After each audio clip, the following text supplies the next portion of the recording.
How's it going, everyone?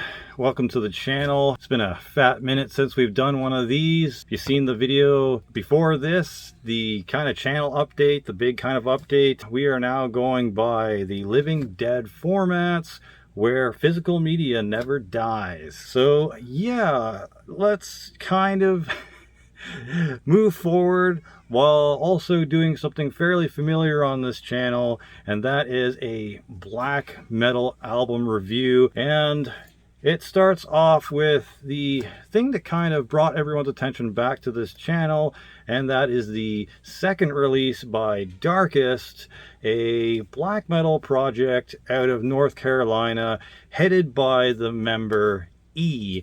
And E does all the vocals and instruments in this project. It is a one-man project. He does everything himself, all DIY, no crazy production or super duper high-end bells and whistles. He's pretty straight to the point for the most part, and he's been featured on this channel a couple of times. He's allowed me to upload his releases on here, definitely being a big supporter of this channel and myself. I hope one day we can eventually do a collab of some sort, but we will see. This will be his last Darkest release for a bit, as I believe he said he's going to be working on some side projects, maybe of a different genre. I don't know. He didn't elaborate too much on it. But if you don't know much about this project, let me kind of get you up to speed. They started in 2007 and have a few releases before this. So their first release before this was a demo in 2007 called Bla Comet Lis, and I don't think too much can be found about it except for the picture and song titles that are on the Metal Archives website. It would be cool to see if E eventually did a reimagining of this demo and tracks from this demo. I believe he doesn't even have copies of those songs himself, so it would be kind of neat to maybe have a re-release of it, or like a tribute album or tribute demo or whatever to his first demo of what he thinks he remembers the first demo to sound like, maybe a new version of it from a mix of nostalgia and a mix of new material to kind of reconfigure what might have been the Bla Comet Lis release. Anyways, there's another couple of releases he's done since that demo in 2007. He re-emerged onto the scene with a EP called Dissension in 2021. I believe that was released on this channel as well. And then in 2022, it was a follow-up release with From the Darkest Grave, had 2 original tracks and then I think a remix or something of one of the songs on there. So it was a 3-track EP, also I believe released on this channel. And then he came out with his first debut album, full-length, Crystal Black Magic, reviewed and released on this channel as well. If you like this latest release by Darkest, there is a few more things to go back and check out. I will always have links for all these projects that I review in the description box below, so go check out his Bandcamp if you want to support and purchase some of the songs or albums or demos or EPs, and be sure to check out his YouTube where he uploads the stuff there. I believe I'll also probably have an Instagram if you feel like following there. So after all that, let's actually talk about the latest release from Darkest, 3 Circles of the Urban Hell. This was released October 11th, 2024, about a month ago since recording this. So I'm not super early to the game, but let's move on and talk about the vocals. So the vocals were this gritty mid-tone demonic growl style of vocals, with slight reverb here and there, some more, some less, depending on the track. There is also some airy whisper-style growls and this kind of rabid, animal-like hissing growling going on, more notably in the song Tunnel at the End of the Light. There is some interesting, clean ritual chants here and there as well, found in songs like The Offering Wound, and some kind of like snotty, clean vocals like you'd hear from the Germs or something. It sounded kind of punky, in my opinion, on the songs like Ritual, Motivium. Moving on now to the guitars. With the guitars, you could find some tremolos, some atmospheric chords, some thrashy hooks, and menacing slower riffs, as well as some venomous power chords, and even some ominous clean compositions like in the track Wolf Among Streets, and there is even some eerie solos throughout the album as well. So quite a few tricks up E's sleeve in this album when it comes to the guitars. Moving on to the bass. The bass was low to mid-level in the mix, but did have the odd moment to shine and stand out amongst the other instruments. It had a chunky, warm tone with plenty of clunk to it. I enjoyed whenever it did pop out and whenever I did notice it throughout the songs. Good work on the bass, E. Moving on now to the drums. They had a nice amount of double kicks, as you'd expect for black metal, and again, blast beats, as you'd expect for black metal. It also had some good fills and tom work. I found the album also had some nice slow to fast transitions with the drums.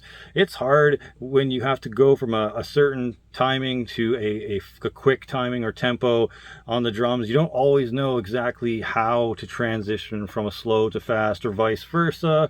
So good on E for figuring out how to nail those transitions. He also had a well use of cymbals and hi-hat work. I found the snare not too bad as well, not too pingy, not too pongy, not too low, not too high in the mix. Speaking of mix, you'll have noticed that I don't really talk too much about mix or levels in this review. I've kind of decided to maybe just cut out that part of these reviews, because unless you're a super duper technical person when it comes to the music, you're not really listening for what the mix is exactly doing, because we all expect the mix to be mostly well done, unless you're the most amateur recording artist out there. So yeah, unless there's something super duper crazy significant to report on with the mix, I'm probably not going to mention it or give too much attention to mixing and levels when it comes to reviews anymore. Let's move on to my favorite tracks. All right, so my favorite tracks on this album, starting with number 3, was Wolf Among Streets.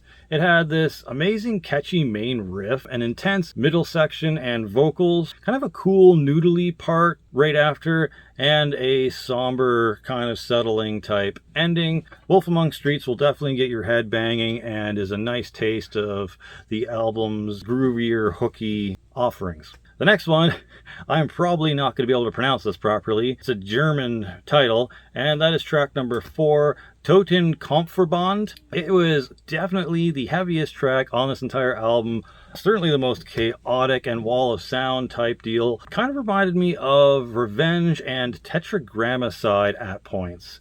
So yeah, definitely check out Totenkampfverband if you're going to take a listen to this album at all, because that one is definitely the sore thumb of the album, but like not in a bad way. It just definitely sticks out from all the rest of the tracks. Number 7, Wild of the Night. This one just was fun, had some high energy riffs, had a very black and roll feel akin to Midnight. So if you're a fan of Midnight, you'll probably dig that track. And last but not least, basically the first song that starts off this album after the intro, and that is track number 2, Arsenic in the Veins of the Arsonist.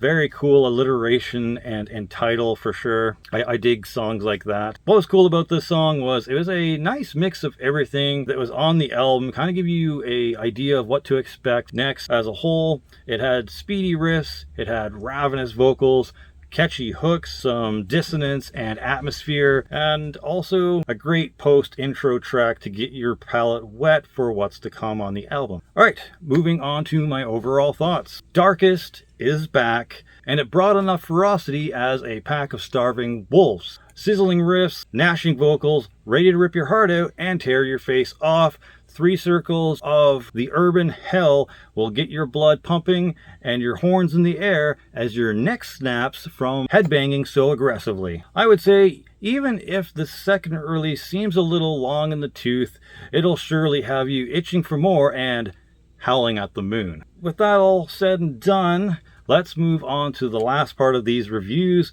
which is any weaknesses or improvements that I felt could be made to the album. So as I kind of hinted at in my overall thoughts, last half of this album gets a little samey, a lot of blasts and trems and screaming with not much contrasting elements. Some endings did drag on a bit, some instrumental parts and ideas didn't seem fully fleshed out and kind of dragged on a bit. Some of the songs in the album kind of overstayed its welcome per se with their length, and some of the ideas probably could have been summed up a little bit sooner or quicker. But even with that, I'm still giving Three Circles of the Urban Hell a solid 8.5 out of 10. Darkest has pumped out yet another pretty vicious and entertaining black metal album.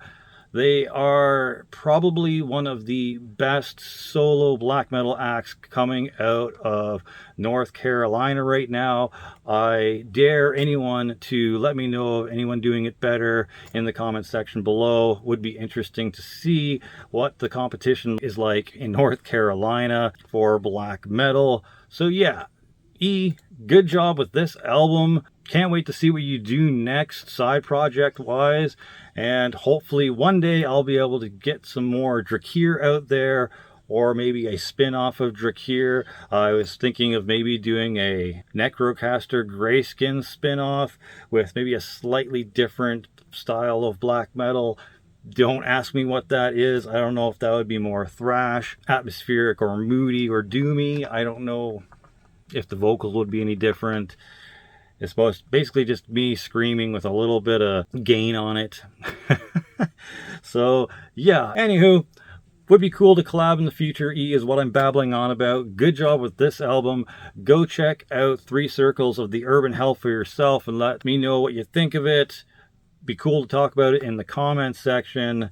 And yeah, that's it. I'm Jesse Morgan, and I would buy this album. Cheers, and thanks for watching. Until next time, we'll see you in the next video. And remember, they can stop streaming, but they can't take our discs.